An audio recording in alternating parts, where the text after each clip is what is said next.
All right, let me aim to answer these questions. So let me start with how we assess the situation in Argentina.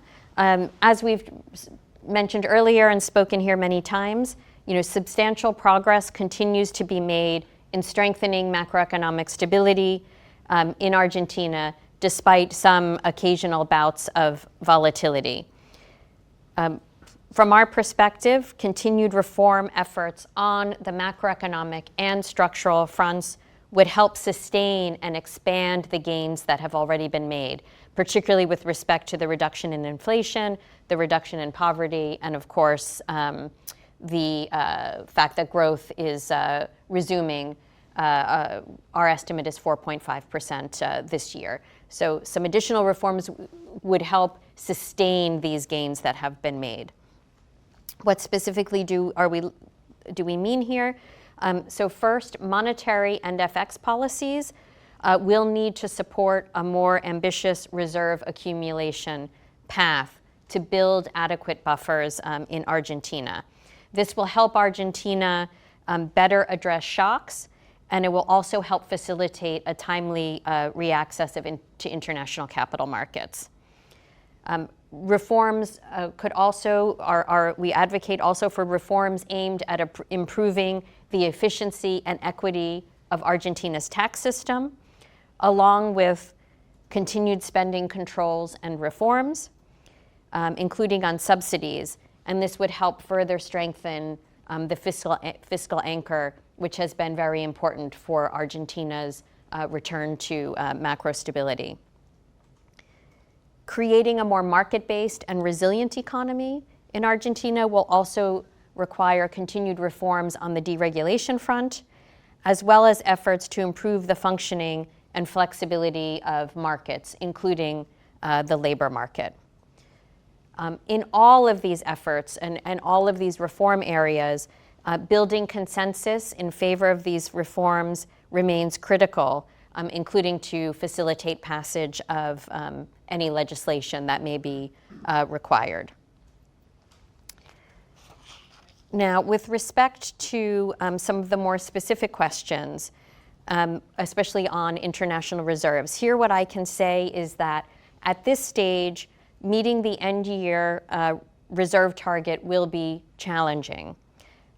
Nonetheless, it remains essential for the authorities to make a concerted effort in the period ahead to rebuild international reserves.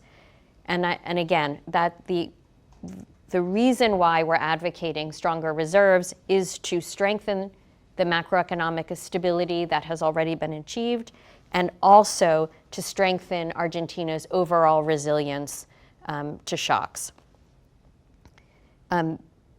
We continue to advocate that the authorities should use the window of opportunity to implement a consistent and robust monetary and FX framework to help support the accumulation of reserves.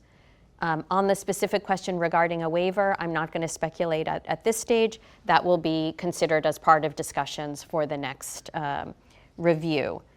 And in terms of timing for the next mission, right now under the program, what we call the test date, or the date at which we're going to be assessing the next set of targets, is end December. And typically, in the way that we work at the IMF, is the mission would take place after the test date, because that would allow the team to discuss with the authorities progress made toward meeting the various targets. So, and at this stage, we haven't yet set mission dates, but they would occur certainly after the end of December. And we'll provide more information to you when we have it, when it's available. There was a question on the swap line and its inclusion in reserves, or net international reserves. Here, what I can say is that we do have a framework at the IMF for looking at how to treat instruments of this type. And we will, of course, be applying that framework to the swap line for Argentina. But that will be something that the team will be, that we will show when we publish the next staff report what exactly that treatment is going to be. It will need to kind of assess the details of the swap line against our own framework. So we will have more information of that in the period ahead. All right, let's go to Shu.